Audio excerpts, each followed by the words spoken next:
तो आज हम समझने जा रहे हैं कि सेबी ने टेक ओवर कोड क्यों बनाया, इस टेक ओवर कोड की जरूरत क्यों पड़ी।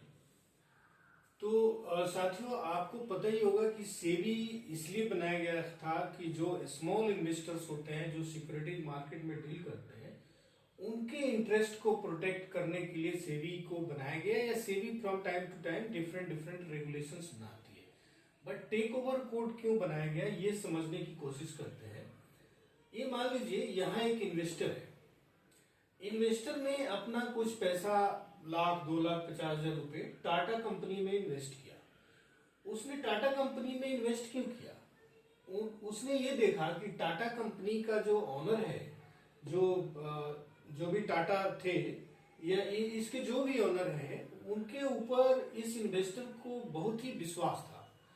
इस इन्वेस्टर को लगा कि ये कंपनी एक ऐसे आदमी के हाथ में है, एक ऐसे आदमी के लीडरशिप में काम कर रही है जिसके ऊपर मुझे पूरा भरोसा है कि ये आदमी मेहनत करके इस कंपनी को काफी आगे ले जाएगा और कंपनी अच्छा प्रॉफिट कमाएगी और मुझे भी अच्छा रिटर्न डिविडेंड के रूप में देगी, या मेरे शेयर की प्राइस हमेशा बढ़ती चली जाएगी।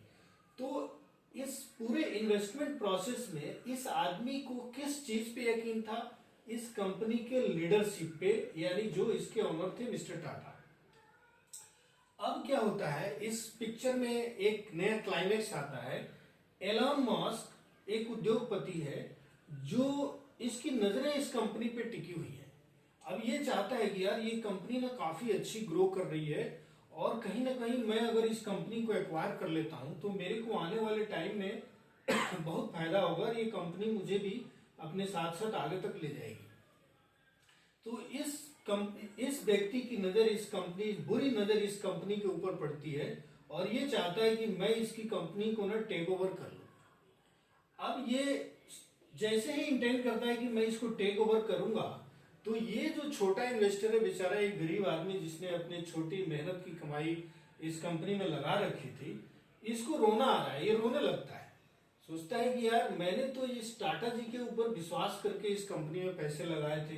अब ये पता नहीं, ये जो नया एलन मस्क आ रहा है, या जो भी नया आदमी इस कंपनी को एक्वायर कर रहा है, ये पता नहीं कैसा आदमी है, कितनी मेहनत करेगा, कितनी इस कंपनी को ऊंचाई तक ले जाएगा। मुझे तो इस आदमी के ऊपर विश्वास नहीं है। तो इसलिए जैसे ही ये रोता हुआ दिखाई दिया, सेबी आ गया पिक्चर में। सेबी ने कहा नहीं नहीं नहीं बेटा, रो मत, मैं हूं तुम्हारे इंटरेस्ट को प्रोटेक्ट करने के लिए। और इसलिए सेबी ने टेक ओवर कोड बनाया कि बेटा ऐसा नहीं है कि तुम्हें राह चलते कोई भी आएगा और तेरी कंपनी को एक्वायर करके लेके चला जाएगा। जब भी कोई आदमी ऐसा खुरापाती जो भी आदमी है जिसकी बुरी नजर तेरी कंपनी के ऊपर है, अगर वो तुझे एक्वायर करना चाहता है तेरी कंपनी को, तो मैं बैठा हूं, मैं ऐसे रेगुलेशन बनाया हूं कि जब भी एक्वायर करेगा तेरे को ओपन ऑफर देगा, तेरे को चांस देगा कि मैं तेरा भी शेयर इतने में खरीदना चाहता हूं। तो ये पूरा प्रोसेस जो है ना, मेरे अंडर में गवर्न होगा, मेरे सुपरविजन और डायरेक्शन से गवर्न होगा, ना कि ये अपने सोलो अपने हिसाब से कर लेगा। तो मैं बैठा हूं और इसलिए सेबी ने टेक ओवर कोड बनाया ताकि छोटे इन्वेस्टर्स के इंटरेस्ट की प्रोटेक्शन ऐसी दशा में हो सके जहां पे कोई दूसरा कुख्यात आदमी एक अच्छी चलती हुई कंपनी को एक्वायर करने की कोशिश कर रहा है।